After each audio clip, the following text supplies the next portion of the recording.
Hello, thank you so much for finding time and joining us for the F&B Talks by the Restaurant Times.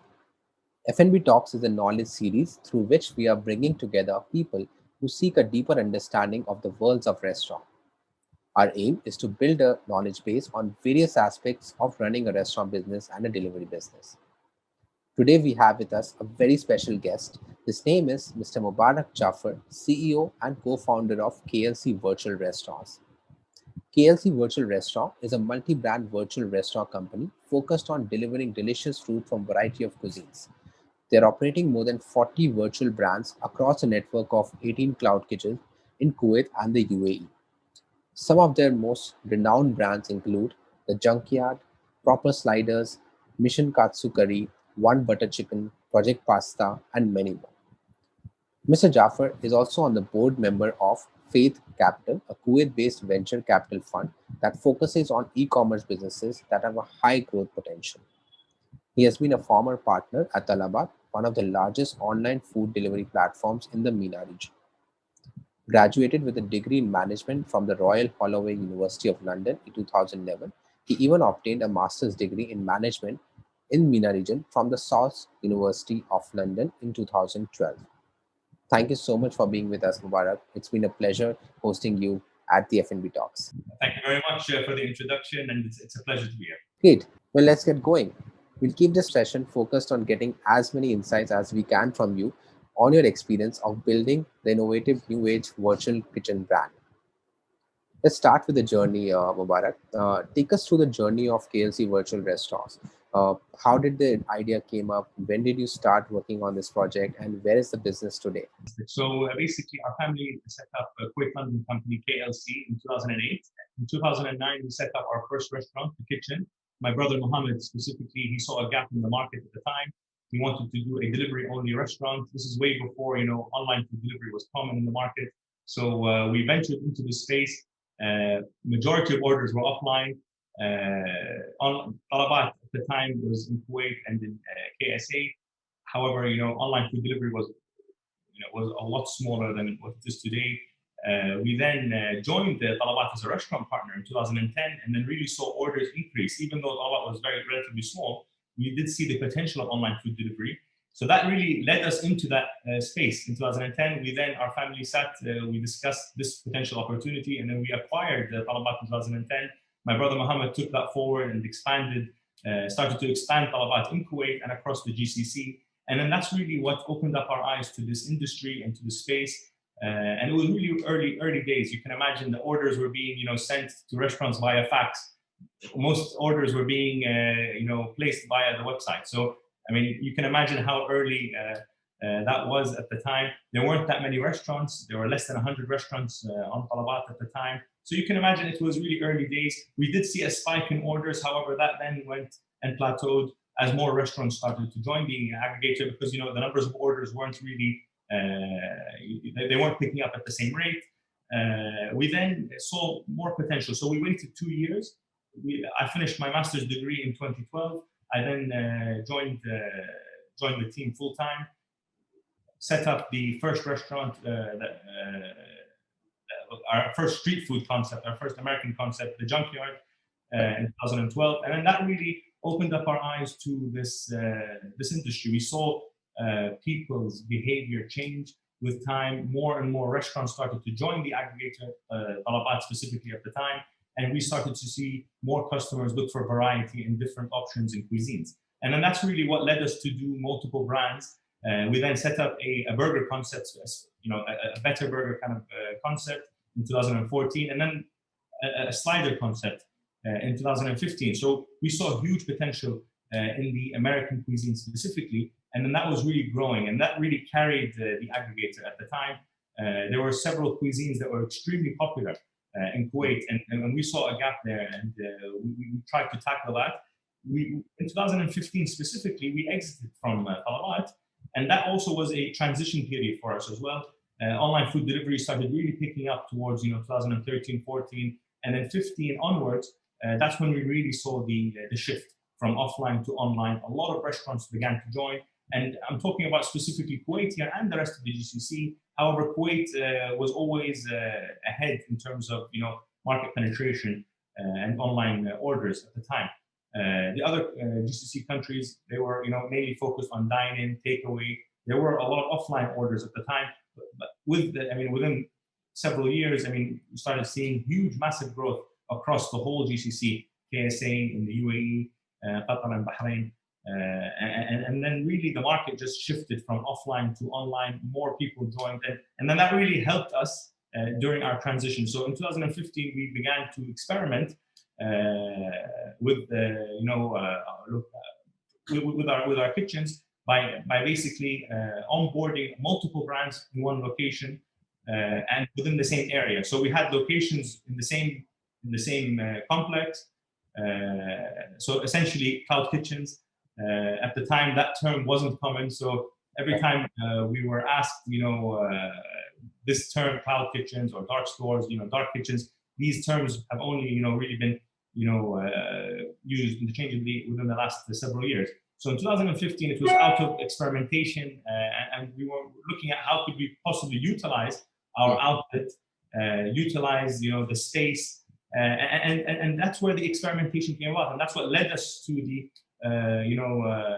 to the virtual world, essentially. So in 2016, 17, and 18, we began experimenting with virtual brands within our current infrastructure. And then that really led to this transition. In 2019, we went quite aggressive with this plan. It was still early. The majority of cloud kitchens and operators really set up in 2018. So we kind of had a bit of time to really do all this experimentation, really understand this industry, understand the market, understand what people are looking for.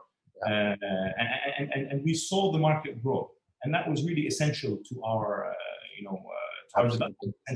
So that was really the key. Here we had the time to experiment. We really tried to understand consumer behavior. Because customers online are completely different than customers that dine. So you really have to look at a lot of aspects.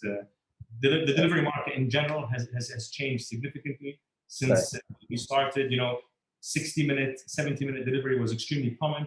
Now customers, are looking for 30-minute delivery. So that's really the target. So deliveries are much faster.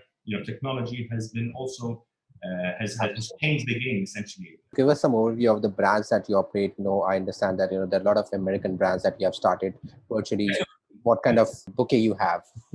So essentially, we started off with a continental concept and American concepts. We then ventured out, and we saw a lot of potential in niche cuisines. So we started venturing into, for example, cuisines that we felt were not being covered within the industry. We have a variety of concepts. So we cover over 12 cuisines. So we have Mexican concepts, we have Italian concepts, we have pizza concepts, we have healthy concepts, we have desserts. So we have a variety of cuisines covered, and then within each cuisine, we have multiple different brands. So essentially, we feel that basically consumers are looking for brands that are specialized within a cuisine, as opposed to a brand that serves all types of different kinds of food. So essentially, that's what we've been working on for the last 8-9 years, essentially, and we saw this transition, and that's really what really helped us, because consumers now are looking for brands that are specialized as opposed to brands that are general. And especially with online food delivery, people usually search for something that they crave, they filter. So that really helps as well. So our brands are very specific. They're made for delivery, and our focus is on quality. So essentially, the quality of food is really the number one priority. I think a lot of operators, foodies, operators, people who are in F&B, that's their number one priority. With the rise of cloud kitchens, virtual brands, there's been a lot, of talk about how can you maintain this level of quality, how can you maintain consistency. But we see it differently. So the money essentially that you would invest in a dining location, and by paying rent, we would then pay less rent and reinvest that amount back into the quality of food, the service, the delivery process, and so on and so forth. So essentially, the savings from paying excessive rent gets put back into the product, and that's essentially what we're doing.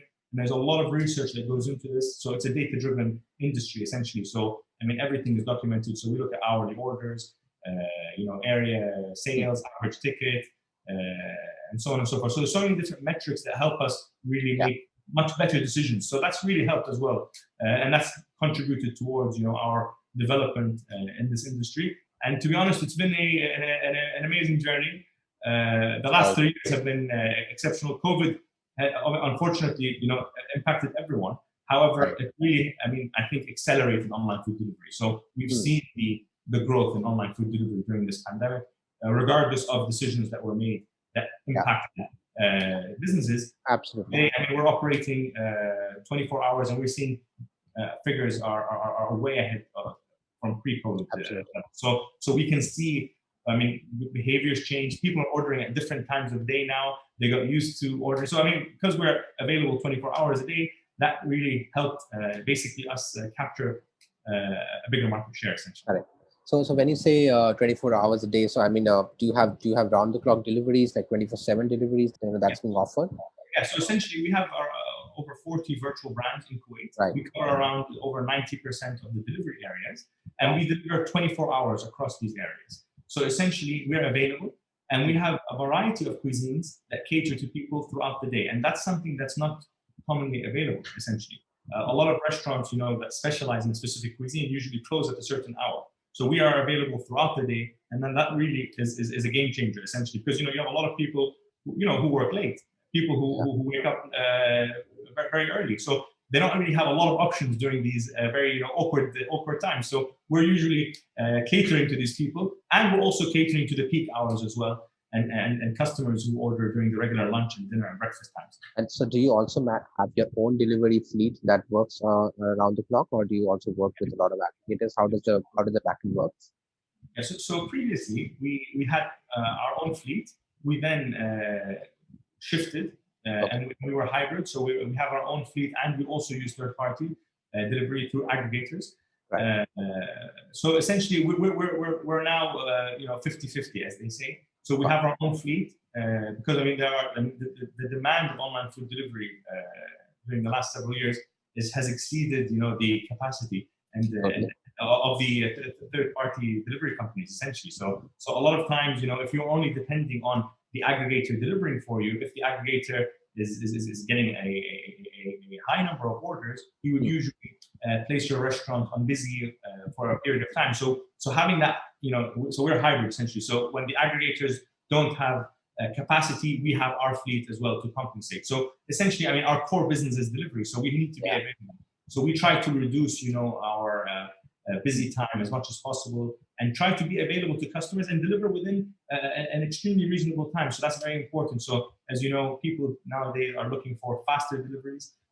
As I said, 30-minute delivery is the norm. So delivering, after 60, 70, 80 minutes today is not really acceptable to the consumer. So we're trying our best to really bring down those delivery times, bring down the prep time, and with technology and everything else, it's really helped, obviously, and also the logistics, the shift that was made by the aggregators towards upgrading, and delivering for restaurants made a huge difference. Yeah. So a lot of players, because they have basically met the demand. And to be honest, what we're seeing here in the GCC is phenomenal, because we have some of the highest numbers of orders per capita in the world. So it's really a special industry, and it's a special market, and I think there's a lot of potential moving forward in the GCC specifically and the MENA region. Wonderful. And we have been we have also read that not only Kuwait, you're also now venturing in UAE, and you have already established your presence in UAE. Tell us about the growth and expansion plan of KLC across the GCC in the coming years. How do you see the market growing for you? So we have 15 cloud kitchens today in Kuwait. We also have several more cloud kitchens coming up in Kuwait. We're just basically in the finalization stage of 2-3 kitchens now that we're going to be hopefully opening within the next 2-3 months in Kuwait. We franchised our brands to a strategic kitchen operator in the UAE. This was actually in 2020. So in February 2020, we launched, and then that's when the whole COVID crisis hit the region. Alhamdulillah, we were able to really launch and roll out, and UAE, they did an amazing and exceptional job to help and support businesses. So that really helped us launch with our strategic partner, and we opened during this period since 2020 we opened 3 kitchens. We're now looking to enter, hopefully, Abu Dhabi and open a further kitchen in the UAE, and hopefully have around more than 5 kitchens by end of the year in the UAE with our strategic kitchen operator. We're also managing around 25 brands there. We're also it's so basically we've got a very aggressive rollout plan. So we've rolled out 25 brands in the UAE within 12 months, and that was really I mean it took us years to get to this point, and then the rollout period is a lot faster. It's, with also all the different partners that are available today, it's made it's made this possible to roll out within such a short period of time. Traditionally, franchising is usually done by one brand with a traditional storefront location and so on and so forth. So this form of franchising is extremely unique, and I think our partners have done a phenomenal job. So we're also in talks with them to expand further across the GCC. They're the largest operator in the region, and they've done a phenomenal job as well. And they've really, they made a big impact in the market. So they actually set up in 2018, and now they're also across the GCC. So that's really our outlook now. So we're looking towards expanding across the GCC with strategic kitchen operators, and then continue to manage Kuwait, because Kuwait is essentially the heart of the business. That's where everything's happening. We have our own design team. We have our own studio essentially that creates these brands. So essentially we do everything in-house. We don't outsource, like for example branding, the creatives and all of that. So that's been the case since 2009. We've never really outsourced or worked with agencies. We worked previously with an agency to do social media for a short period of time, and then we shifted that back into in-house, and that really gives you full control over the brand, the narrative, and essentially how the customer sees the brand, and that gives us flexibility to really localize our brands for each market that we entered. And to be honest, the UAE, we've seen amazing numbers during the last 12 months, and there's huge potential there, specifically for brands that are made for delivery. As you know, a lot of restaurants that are dine-in have shifted their menus to delivery. However, they have dine-in prices that are being sold to customers, that are ordering at home, and usually people are much more price conscious. At the end of the day, when you dine out, you're willing to spend a little bit more. When you're eating at home, you want to get something quality food at a reasonable price. So essentially, with the marketplace and the competition online, it's made it extremely fierce. However, there's huge gaps and opportunities we feel in this space specifically. Even though you do hear a lot about X number of restaurants in this country and that country. However, not a lot of them are actually focused and specialized in made for delivery. Absolutely. I think my next question is something that you just touched upon, which is the branding side of the business. I was just looking at the website and I was looking at the different brands. I think I love the way how you have branded them. The way you call out the brands, such as One Butter Chicken or Project Pasta or Mission Katsu Curry or Proper Sliders. It's very direct, and it's very easy to remember. And also the way you have branded them, you have designed the collaterals, and as well as the way you have kind of doing the branding exercise looks very appealing. And it's quite interesting to know that you do all of that in-house. So I'm just very curious to understand, how do you do the R&D? How do you decide that, okay, what are the tastes and preferences that customers now want? And how do you come out with the brand idea? What goes behind that? And, how is your involvement in that as well? Of course, that's a very good question. And to be honest, the KLC studio, as we call it, is basically composed of several different departments. This wasn't the case, obviously, when we first started. So we essentially, we go back 8-9 years, there were only 3-4 really, main cuisines. So obviously, as you're aware, pizza is a top delivery, food item, absolutely. And American burgers, that's also very popular in this part of the world, and desserts. With time, we started to see that basically, niche cuisines that were not really, popular have become popular. So we noticed that, and that's a global trend, essentially. It's not really something that only happened in the GCC. So a lot of research goes in to really understand what are customers looking for, what are customers searching for, and then creating a brand that's made for these customers. So really understanding the consumer need. We do a lot of research there, a lot of reading. locally and within the region, and also globally. So there's a lot of information as well that gets published, around the world. And usually people, we realize that people love ordering the same dishes, but from different places as well. So essentially, but they want a different experience essentially. So that goes back to the branding and the design and creating something that really appeals to people. So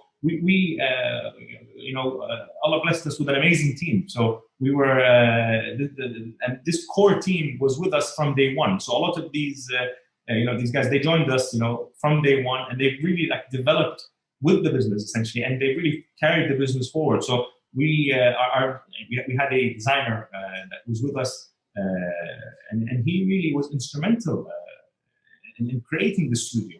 So essentially, myself as well, I was involved in the brand creation process with him. We were a small team, and then with time, we started developing and building that team, and really, that's what really got us to where we are. A lot of attention goes into the brands, the logos, the names, the menus, the packaging, and so on and so forth. So essentially, the whole process, we've dissected it, and we're looking at each part of the process, and we're trying to make it as easy for people, for customers to find our brands and to associate with them and order from them. And the quality of food, as I mentioned, is the number one priority. So the quality, because we are managing cloud kitchens essentially, it's one set of, there's one quality. So we don't use, for example, a different type of quality meat. We use one quality meat across one quality, of chicken. The vegetables are all, fresh from the same supplier. So we don't really, have different qualities for different brands. Even though you might feel like some of the brands are more high-end or mid-market brands, we're using very, very high-quality ingredients across all of our brands. And we just, you play with the size, the portion, the price, and the actual dishes themselves. So essentially, there's a lot to do here, but it's very, very, you have to be very careful. They have, everything is available, in front of, when you go onto like Talabat or Deliveroo or any aggregator, you can easily just, shop, you can window shop and then see exactly, where you want to order. You can read reviews. So customers are aware of what makes a delivery restaurant stand out as opposed to a dining restaurant that's trying to deliver. So essentially, consumers are aware of all the offers that are being mentioned. So it's a completely different market. Everything is available. Everything is extremely transparent. So you have to keep up with the times.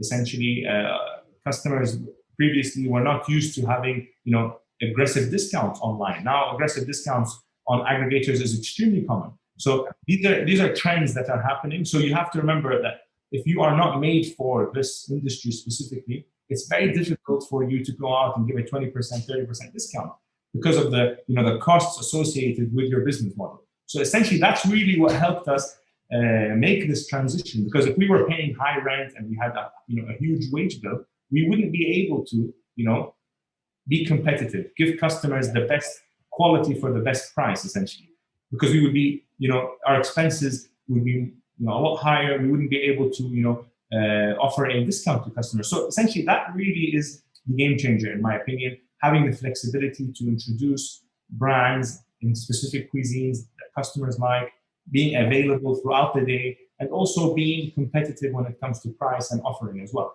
So that's essentially, in my opinion, that's where and that's really what the studio works on. So we have different people, and we have also an in-house social media and marketing team that are basically marketing our brands to each market. So essentially, it's functioning as one, and that's really what's taken us further. And hopefully, we're continuing to invest in this studio, because that we see the benefits in really understanding every little detail and aspect of this business. Great. I think it's really insightful to know that you have built this studio, and I think when I hear you speak about this so passionately, I can actually draw a parallel with how Apple designs its product. And when you see these new Apple product launches where design becomes a core of the aesthetics, I think what you're doing at KLC is truly building a global playbook of how to build virtual brands. So I think kudos to your team, who has been behind this brain of, how do you come out with different brands? How do you conceptualize this? How do you brand them? how do you package it. I think there is so much that goes behind the scenes, which as a consumer we don't really get to know. So this is actually a lot of insight that you're sharing with us, Mubarak. Uh, And it's actually, just on another note, it's actually yeah, taken us years to get to this point as well. So a lot of people, I mean, we actually were talking about doing this in 2014, 15. correct. But I mean, implementing such a plan, I mean, actually doing it is completely different. So we've been talking about venturing into multiple brands, multiple cuisines, but it's taking us a really long time just to really understand. So I think that's essentially the difference here, is that we've taken our time. We went through a lot of ups and downs as well throughout this journey, and it's been a roller coaster of a journey. However, I mean, we see, I mean, the potential in this industry, and we're seeing now, because I mean, we've been in this industry for a long period of time. We were given, we had the opportunity to actually experiment as well. So a lot of people, I think, venturing into the industry today don't have that luxury of time. So that's, I think, and that's why you're seeing a lot of there's a lot of quantity, but not a lot of quality. And to be honest, to get the quantity and quality match is extremely challenging. So that's essentially what we're trying to do. So we're trying to put, like, when you see a brand, it's a KLC brand, and the quality is always high. The service levels are always top notch. So the idea is we don't want to introduce something that we are not happy with, or something that we would not be proud with. So essentially, that's one of the main reasons why we haven't ventured into other cuisines as well. So there are also, like, we don't cover, I mean, all cuisines, but that's essentially our plan moving forward, to be to be available across all different types of cuisines, and to offer customers all different types of food. Because all of our customers, they ask us, they're like, okay, why don't you do an Asian concept? Why don't you create, for example, a sushi concept, or a Chinese concept, or for example, a Lebanese concept? So these we get a lot of feedback from our loyal customers, and we try to create something that has that same kind of quality within that cuisine. And if we can't offer that, we wouldn't do it. So if we can't offer something that we feel is adding any value to the market, we wouldn't go into that cuisine specifically. So we've had a lot of trials, because we have a whole creation team here in the company, with the chefs that basically create different dishes and different items. So if we're not happy with a specific dish or a cuisine, we wouldn't really venture into it. When it comes to virtual kitchen, at the end of the day, consumer is not getting the right look, feel of how do you go and dine at a restaurant.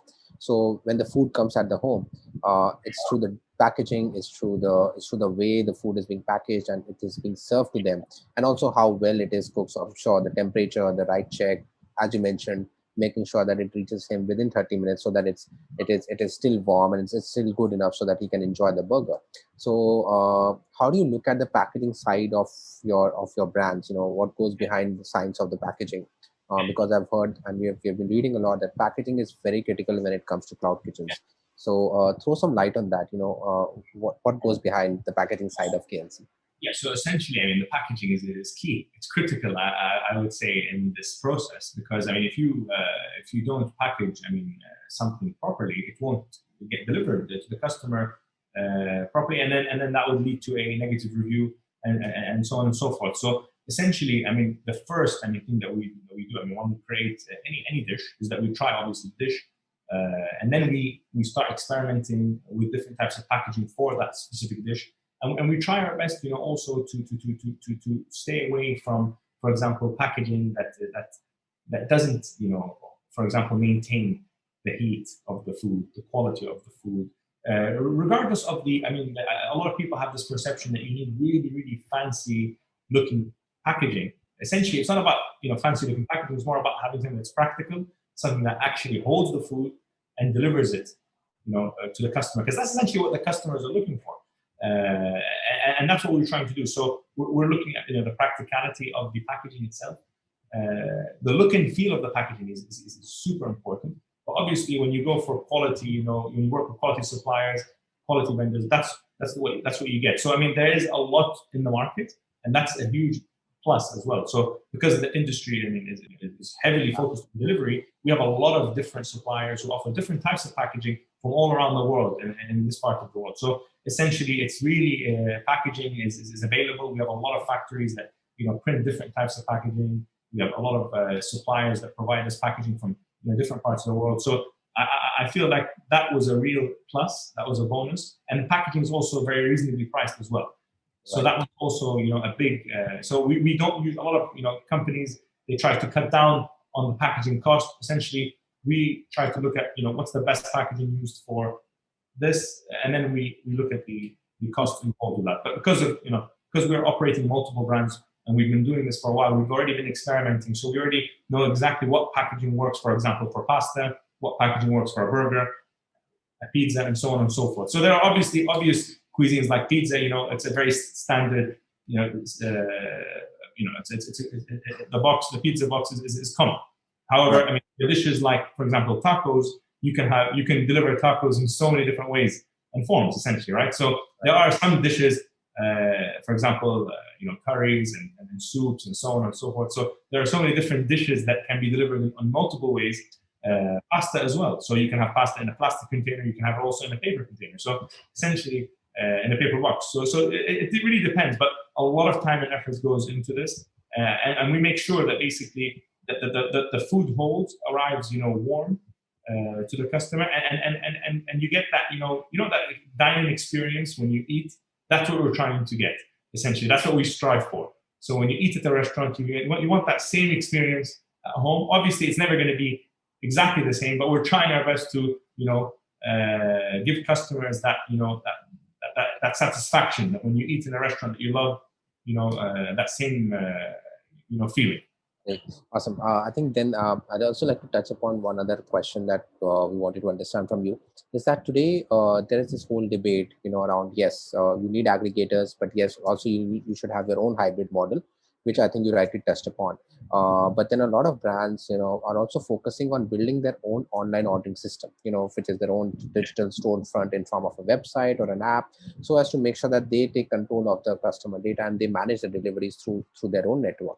How feasible is that model? Do you think it is easy for brands to operate without the support of aggregators, where there's a lot of debate happening in the world globally, and not only in Middle East, but I think that's happening in India as well and other markets? Or do you think a hybrid model is a way forward? So what's your take? I think it's extremely important to have, your own ordering platform, essentially. And a lot of companies are providing, and at very reasonable prices as well, a website, a mobile app that you can use to showcase your product and sell directly to consumers. However, when you look at it, the aggregators have created an amazing marketplace for customers, and they've made it extremely easy for them because they're providing them with all the different options in one place. So we're seeing a lot of places set up their own ordering channels. We're also developing our own ordering channel for all of our brands. We feel it's important to have. However, it's going to take a lot of time, a lot of money needs to be spent to inform our customers that we have our channel, and then to get them to order is also another challenge as well. There's all the marketing that needs to go into that. So essentially, having your brand on a third party application is key, we feel, for this industry. So you need to be on the aggregators, the top aggregators in any city you're in, to really generate significant numbers of orders. There are some people that were resisting, and they're doing quite well off the aggregators. However, if they did join the aggregators, I would assume that they would probably do better as well. So they would maintain a portion of their customers that order directly, and they'd also get new customers from the marketplace, because essentially the marketplace is where it's happening, and you have to be there. If you're in the cloud kitchen space, or you're in the the virtual restaurant space, you need to be on the aggregators. Yeah. In the city. So it is definitely, there is that relationship there. But at the end of the day, you need to build any relationship, right? So I think making that relationship stronger with the third-party aggregators is key, and that's essentially what we try to do. So keep our relationships always good with all the vendors that we work with, and essentially building it together. And it's a win-win, essentially, right? So you can't expect to get zero commissions, essentially, right? So that is something that we would love to have, but it's not. I would say it's more of a dream than a reality, because they also have huge expenses as well from their end. So what we're trying to see is you have to agree something that works for your business and also works for them, and also you need to invest into this relationship. So that's what we saw. So we invested a lot of money in marketing, in app, on talabat specifically, on carriage throughout the years. And now we're doing the same in the UAE on the different aggregators that we're on. And we're seeing returns. We're seeing very, very healthy returns. But however, back to what we discussed earlier, the only reason we are able to do that is because we have gone extremely lean and we adopted this cloud kitchen business model very early on. So essentially, we are not spending unnecessarily on things that we do not need. So essentially, that's where we can, reinvest in quality marketing and just tell people that, we're here and we're available. So it's extremely important, especially when you have over 2,000 restaurants in a specific city. It's super challenging, and we're seeing that, and we saw that transition. And every brand has a life cycle essentially. So we saw that transition when all the restaurants joined the aggregators. We saw how you have a cake and then it just gets chopped into so many pieces, and it's very difficult to maintain market share. But you need to work and build that relationship, invest in marketing. You have to reinvent yourself essentially, because it's a challenge. I mean, similar to a high street essentially that we always hear. We always hear about high street brands closing down because of competition. So it's very similar now to the online space as well. So a lot of people are struggling that were doing really well several years ago are struggling today because they continue doing the same thing that they were doing 4 or 5 years ago. And with the competition, it's been a challenge for us as well, and I think for anyone who has one or two brands. Fair enough. I think completely here and get the point that you're trying to make. I think that brings us to another question, which is more on the spirit of entrepreneurship that we have seen is completely buzzing in the Middle East as well as in the overall Gulf region. And you also being on the board member of Faith Capital, how do you see the ecosystem of entrepreneurship now growing in Kuwait or Saudi, in other parts of the Gulf? We have seen a lot of startups coming out, not only in the F&B space, but overall in the tech domain as well. What are the factors which, according to you, is making the market ripe for entrepreneurship right now? I think if you look back, in this part of the world, there is that entrepreneurial spirit. And specifically, if we talk about Kuwait, Kuwait was one of the leading, online food delivery markets. So if we talk about specifically this industry, and if you look at other industries as well, so there's a huge entrepreneurial spirit in Kuwait, in the UAE, in KSA, and across the GCC in Qatar and Bahrain. And we see that, especially now. Specifically, there's a big focus in KSA now. A lot of, in the last several years, a lot of businesses that have done an amazing, an exceptional job. In the UAE, they've created a hub, for people to come and invest. And a lot of our businesses are set up not necessarily in Kuwait, and businesses that we have as well. So we see businesses all across the GCC. So remember, businesses that we invest in, they're not necessarily headquartered in Kuwait. So in the UAE specifically, the majority of cloud kitchen operators, they're headquartered in the UAE. So essentially, what we're seeing is that there's definitely an entrepreneurial spirit, and to be honest, it's all about creating that ecosystem and ease of business as well across different the different countries. So we definitely see a lot of potential. There's been a lot of money invested in the space, in the industry, in the region, right. For the last 5 years.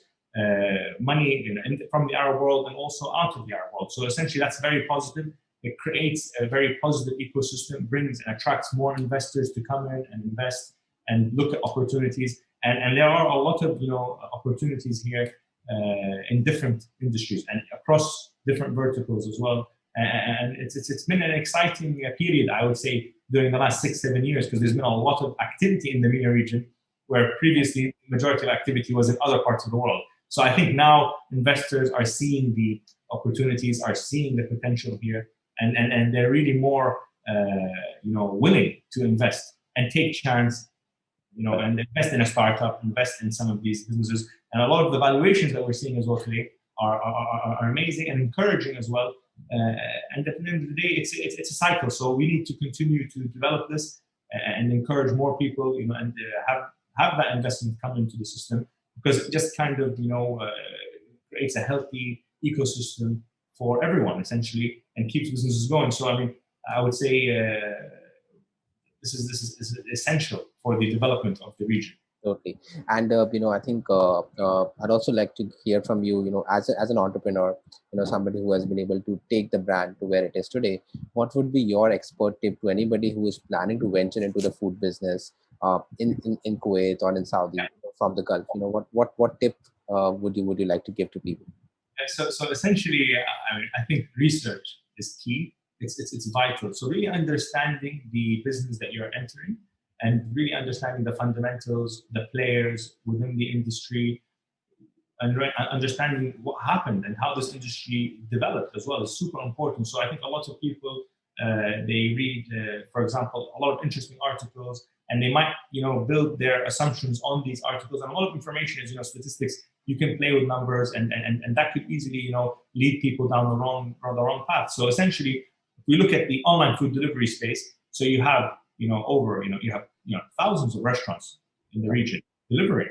However, I mean, the orders are also extremely healthy. However, competition is very high. So the quality, so now you might read that, growth in this part of the world is expected to grow X. However, when you look deeper and you look at the quality of the restaurants delivering, you realize that the quality of restaurants delivering is very high.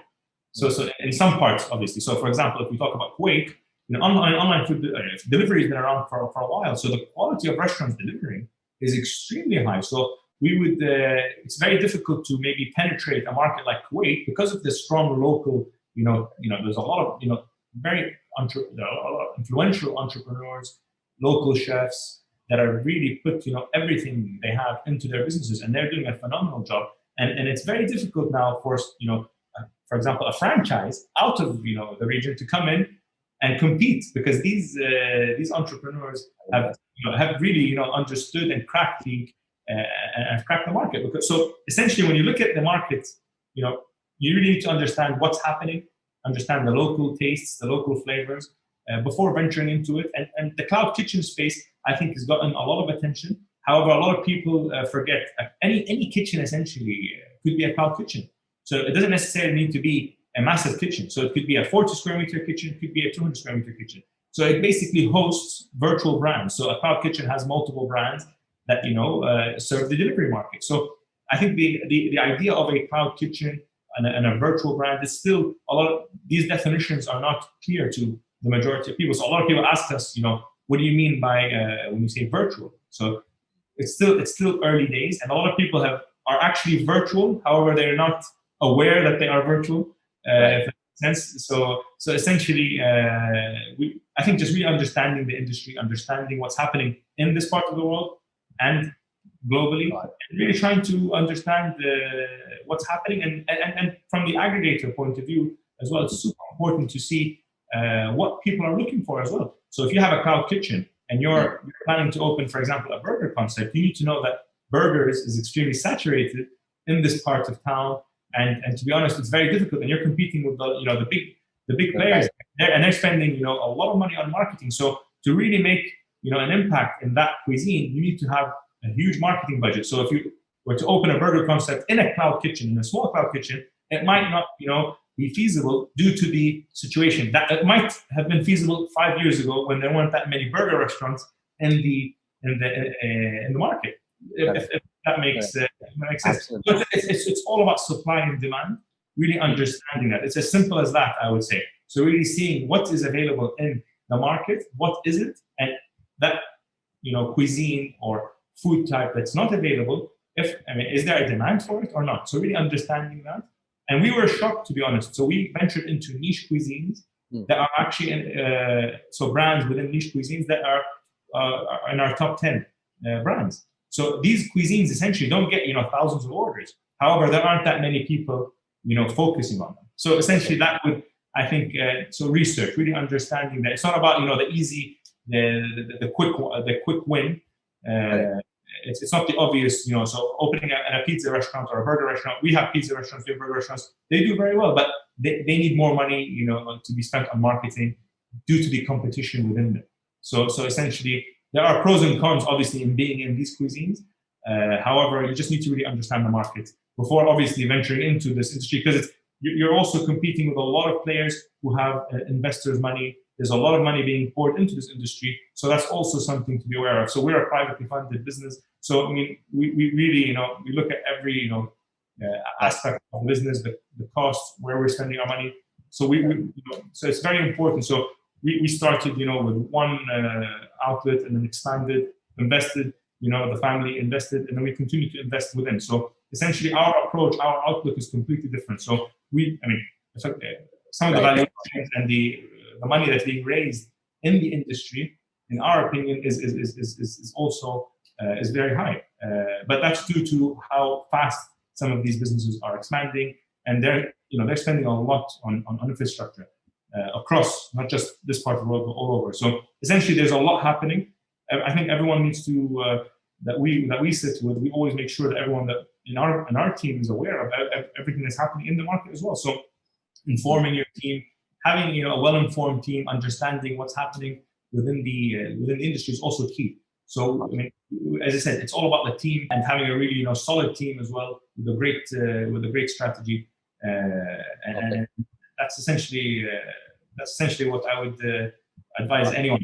To be honest, just invest in people, invest in the right people, because that's really what's going to carry you. Because essentially, as I mentioned, we've had our same team that started with us, and they're still with us today, and they are the key to the company's success, essentially, and our transition from a traditional delivery restaurant to a multi-brand virtual restaurant company. So I think make sure to invest in the right people. Great. This is actually wonderful. I think that's some really, really interesting, thoughtful piece of advice for anybody who's actually listening to this talk and then wants to actually think or is already thinking about getting into this business. Thank you so much, Mubarak, for this wonderful insight. I think there's one question that we missed, so I'm just going to ask that question. I think then I think we'll be in a position where we can actually summarize the entire chat, which is the technology side. Cloud kitchens, of course, virtual kitchens, it's strongly backed by technology, and there's a lot of work that goes on the tech side, be it managing your backend operations, be it managing your deliveries, managing your CRM, and so on and so forth. Tell us about your view on how technology is supporting this business, and what are the new trends that you think which are going to emerge in the future as this concept grows in the region?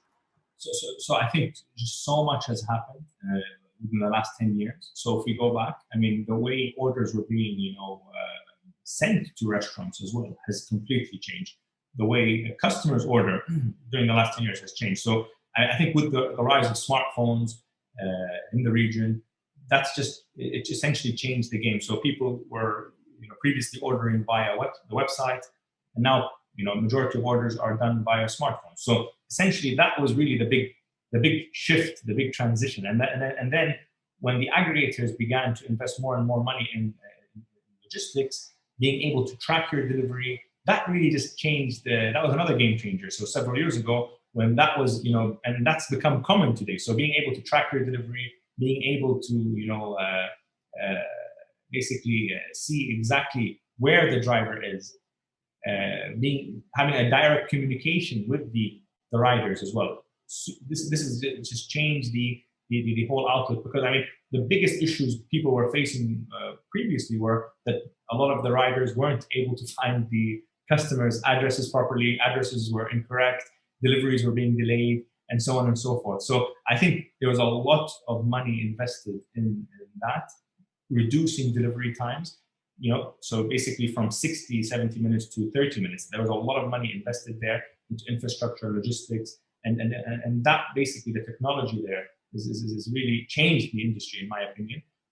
And then you have also integrations as well with companies, point of sale solutions that are basically made for this industry. So previously they were mainly dine-in or point of sale solutions that were being sold to delivery players. Now you have specialized, point of sale solutions made for delivery restaurants, specifically in the cloud kitchen space and in the virtual restaurant space. So that was huge as well. So that really helped us migrate, essentially. So essentially we have, a point of sale solution for multiple brands, as opposed to having multiple point of sale solutions. So that simple, advancement in that specific area has allowed us to, or else we would need a space just for the point of sale solutions. So essentially what we're saying is that there have been so many advancements in the last 5 years, and also direct integration with the aggregators, has been huge. So that's saved a lot of the big delivery players a lot of time as well, and also accuracy of orders as well. So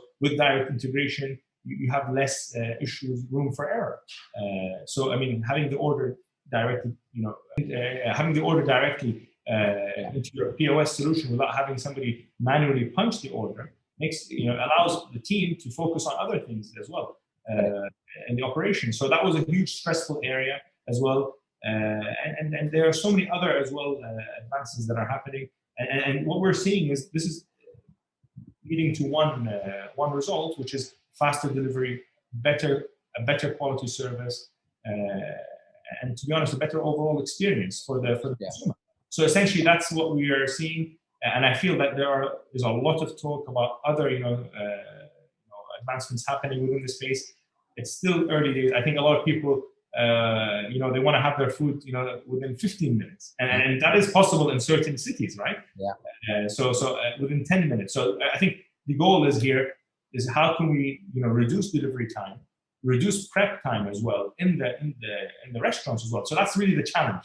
So I think delivery times have been reduced. However, there's a minimum time that's required to prepare and cook the food. So essentially, that's what we're seeing. That's where people are trying to focus on how to reduce that and just make it extremely efficient and sustainable, essentially, right? So that's what we're seeing, and I think a lot of things happening. A lot of money as well being invested in industries that are supporting this specific industry. So it's very interesting times. I mean, I remember 5 years ago there was a challenge to find a POS provider. Integration was they were in talks to do integration with big restaurant delivery groups. So now this is extremely common. There are third party companies you can work with that seamlessly can integrate you.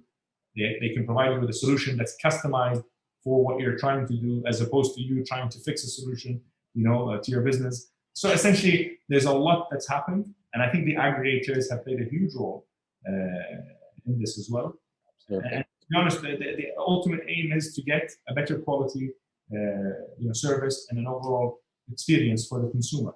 That's essentially the result of all of this advancement in the space. Superb. I think this is this actually sums up the entire tech revolution that we are talking about. And I'm sure there's a long way to go, but wherever we as a technology have evolved and reached here, that's quite commendable. I think some of the pain points that you mentioned, how to streamline deliveries, how to build in integrations in your POS systems, making sure that the manual time is reduced so that there is a better automation, and at the end of the day, delivering a great customer experience is all what was required. And that's some of the things which technology is definitely helping a lot of virtual brands and cloud kitchens right now. This actually brings us to the end of the conversation, Mubarak.